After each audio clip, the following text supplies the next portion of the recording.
يا مساء الفل، عاملين ايه؟ وحشتوني كتير. يوم جديد وفيديو جديد. النهارده هنعمل مع بعض قراقيش المستعجلين. هنعجنها ونقطعها ونسويها على طول. طريقتي يا جماعه ومعتمداها والله من زمان. زي ما انتم شايفين معايا، عملنا بعجوه وعملنا شويه ساده.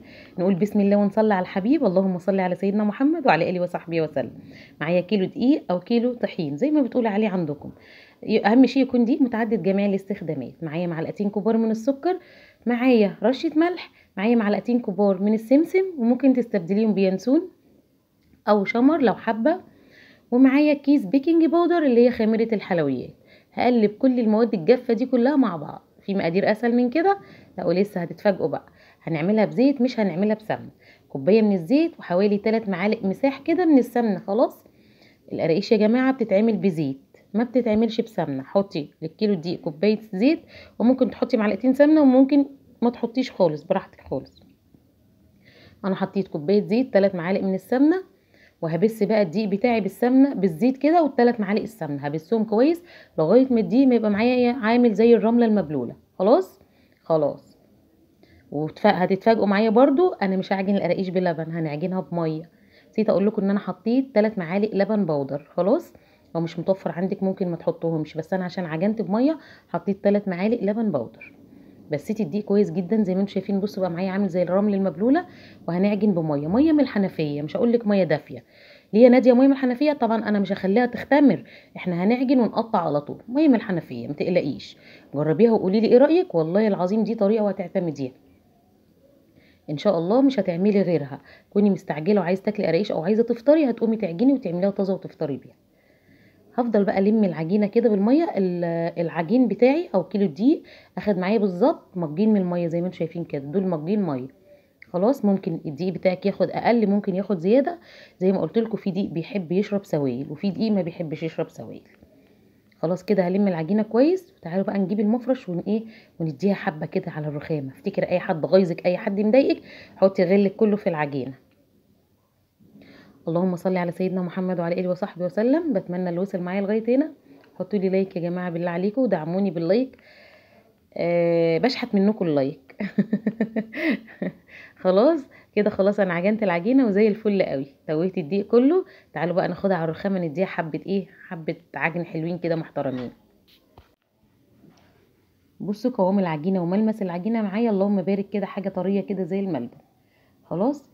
بقول لكم ان انا اخدت كوبايتين من الميه. جبت بقى المفرش ونزلت بقى حبه دعك كده في العجينه، اديتها مرشه حلوه قوي. اهم شيء اخدمي العجين، تلاقي معاكي نتيجه كويسه جدا. العجين ما يتخدم حلو يطلع معاكي زي الفل.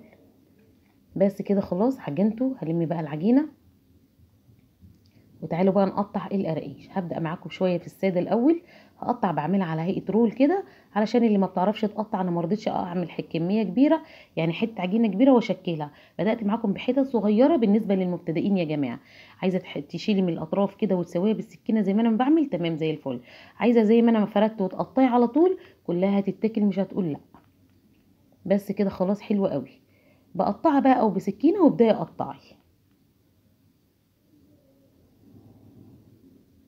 بس كده. طبعا مش هدهن الصينيه بتاعتي اي ماده دهنيه، انا استكفيت بالدهون او بالماده الدهنيه اللي انا حطاها في الدقيق. هقطع وارص في الصواني على طول او في الصجان على طول.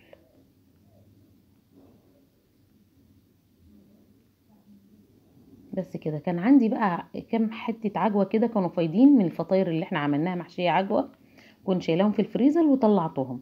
هعمل برضو بيهم حبه قراقيش بالعجوه، لان عندي بيحب عجوه وعندي بيحب ساده. خلاص. يعني في اولادي ابني بيحب الحاجه ام عجوه وفي اللي بيحبها ساده.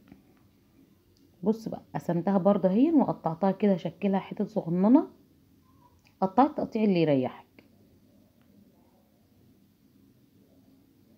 النهارده الحمد لله يا جماعه ممكن ادردش معاكم شويه. النهارده الحمد لله ولله الحمد، يعني يوم زي الفل. صحيت كده يعني مقضي اليوم كله في المستشفى بابني، فالحمد لله وقدر الله ما شاء فعل. قايم بجد، انا قايمه على صوت ألمه والحمد لله على كل حال.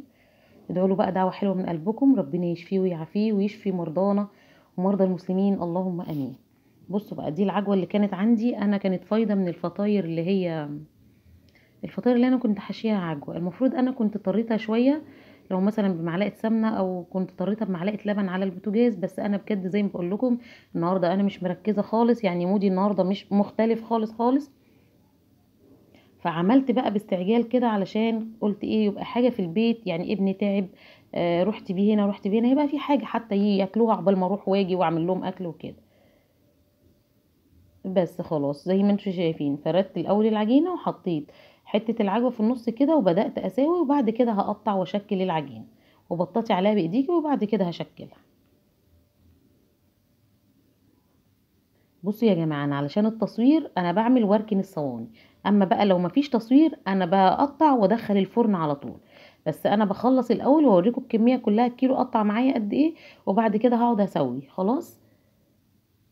يعني انت بقى طبعا ان عشان ما فيش تصوير فانت هيبقى الفرن مسخناه وانت بتعملي، يعني سخني الفرن وانت بتقطعي القراقيش، هتقطعي وترصي في السجان وتسوي على طول، مش هتخمريها ولا اي حاجه، يعني مش هتركنيها ان هي تختمر يعني، احنا عاملينها من غير خميره خلاص. هكتب لكم المقادير ان شاء الله في صندوق الوصف، صندوق الوصف دوت سهم كده صغير تحت الفيديو، هتضغطي عليه هيبان لك كل المقادير. بس بتحطي بقى العجوه في النص كده وبتبططي عليها بايديكي، وبعد كده بتلمي العجينه وتقفلي عليها زي ما انتوا شايفين اللي انا بعمله كده، وبعد كده هتبططي بقى بعد ما تقفلي العجينه تبططي بايديكي، وهاتي بقى السكينه وقطعي اهو. بس كده. كيلو يا جماعه بقى ب70 جنيه او ب80 جنيه، كتير قوي قوي قوي قوي قوي قوي والله. كيلو الدقيق بجيبه ب20 جنيه وكوبايه زيت وحبه ميه، وما كلفتنيش اي حاجه. زي ما انتوا شايفين بعد ما سويتها طبعا بتدخليها الفرن على الرف الاوسط، فرنك تحت وفوق هتقيد تحت وفوق، فرنك تحت بس هتقيد تحت وتاخد وش من تاخد، يعني الارضيه بتاعتها تاخد لون دهبي، وبعد كده تقيدي الشوايه على الوش وبس وخلاص. وبصوا قلب القراقيش تحفه وفايشه وجميله. طبعا جبت الصينيه وغلفتها بورق سيلفر، طبعا برضو ده كله علشان التصوير. انت هتخلصي بعد ما تخلصي وتبرد تماما، هتروحي معبيها في علب تلاجة بواطه وتحطيها على الرخامه، وتاكلي منها كل يوم بألف هنا وشفا على الفطار مع كوبايه شاي بحليب، في العشاء لو انت عايزه حاجه خفيفه. يا رب اكون بفيدكم بفيديوهاتي او بتطلعوا مستفيدين من الفيديوهات بتاعتي. بحبكم في الله يا احلى اخوات في الدنيا كلها. بتمنى بقى تحطوا لي لايك للفيديو، ولسه مشتركش في قناتي يضغط على كلمه اشتراك، فعل الجرس على الكل عشان يوصلوا مني كل جديد. اشوفكم فيديو جديد ان شاء الله. استودعكم الله الذي لا تضيع ودائعه في حفظ الرحمن، والسلام عليكم ورحمه الله.